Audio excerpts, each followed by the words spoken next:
అరుణమ్మ వంటలు. హాయ్ అండి, welcome to Arunamma వంటలు. నేను అరుణ. ఓవెన్ లేకుండా సాఫ్ట్ స్పాంజ్ కేక్ చేయాలనుకుంటే ఇలా చేసేయండి. ఈ వీడియో స్కిప్ చేయకుండా లాస్ట్ వరకు చూడండి, అప్పుడే క్లియర్గా అర్థమవుతుంది. మీరు ఈజీగా చేసేయగలుగుతారు. ఈ వీడియో మీకు నచ్చితే లైక్ చేయండి, షేర్ చేయండి, సబ్స్క్రైబ్ చేసుకోండి.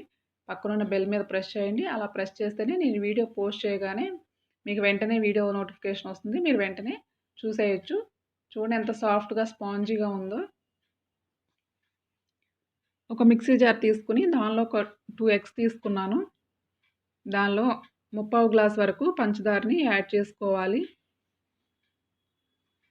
కొంచెం బేకింగ్ సోడా, అంటే నేను ఒక 1/2 స్పూన్ తీసుకున్నాను. 1 స్పూన్ బేకింగ్ పౌడర్, కొంచెం సాల్ట్ వేసుకొని కొంచెం మిల్క్ యాడ్ చేసుకోవాలి. ఒక 5-6 స్పూన్ల వరకు మిల్క్ని యాడ్ చేసుకున్నాను. ఒక 1/2 స్పూన్ వెనీలా ఎసెన్స్ వేసుకొని పంచదార పూర్తిగా కరిగే వరకు బ్లెండ్ చేసుకోవాలి. చూడండి, ఇలా పంచదార అంతా కరిగిపోయిన తర్వాత దానిలోకి 3/4 గ్లాస్ వరకు నెయ్యిని యాడ్ చేసుకున్నాను. మీరు ఆయిల్ అయినా యాడ్ చేసుకోవచ్చు. 1/4 గ్లాస్ మైదా యాడ్ చేసుకోవాలి. మైదా ఏదైతే దేంతో కొలుస్తారో మిగతా అన్నీ కూడా మీరు దాంతోనే కొలుచుకొని తీసుకోండి. నేను ఈ గిన్నెలో కేక్ని చేయబోతున్నాను, అందుకని దీన్ని ప్రీహీట్ చేశాను. 5 నిమిషాలు ప్రీహీట్ చేయాలి. మిక్సీ జార్లో మనం వేసుకున్నాం కదా, అంతా మొత్తం బ్లెండ్ చేసేసాం కదా, మొత్తం పూర్తిగా బాగా కలిసిపోయే వరకు బ్లెండ్ చేసుకుని ఇప్పుడు మనం ఒక కేక్ టిన్ తీసుకోవాలి. కేక్ టిన్ తీసుకుని దానిలోకి ఈ బ్యాటర్ అంతా కూడా దానిలో వేసుకోవాలి. నేను అడుగున స్టిక్ అవ్వకుండా ఇలా ఒక పేపర్ వేసుకున్నాను.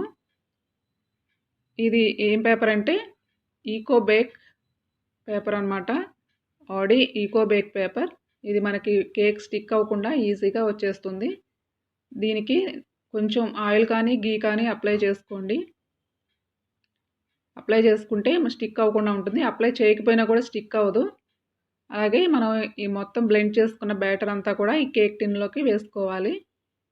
మొత్తం మీకు కొంచెం గట్టిగా అయినట్టు అనిపిస్తే కనుక మీరు కొంచెం ఇంకా మిల్క్ యాడ్ చేసుకోండి. మిల్క్ యాడ్ చేసుకొని మరొకసారి బ్లెండ్ చేసుకోండి.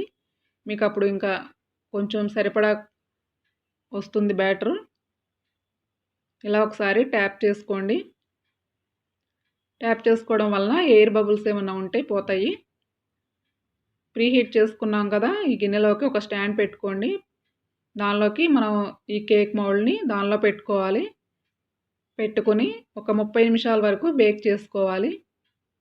మీడియం ఫ్లేమ్లో బేక్ చేసుకోవాలి. చూడండి, మీరు మధ్య మధ్యలో అప్పుడప్పుడు చెక్ చేసుకుంటూ ఉండండి. మీరు ఈ గిన్నెలో లోపల సాల్ట్ కానీ ఇసుక కానీ కూడా వేసుకోవచ్చు. అడుగున వేసుకుంటే గిన్నె మాడకుండా ఉంటుంది. నేనైతే డైరెక్ట్గా పెట్టేశానండి. ఇలా ఒక పుల్లతో కానీ చాకుతో కానీ గుచ్చి చూస్తే మనకి దానికి అంటుకోకుండా ఉంటే బేక్ అయిపోయినట్టే.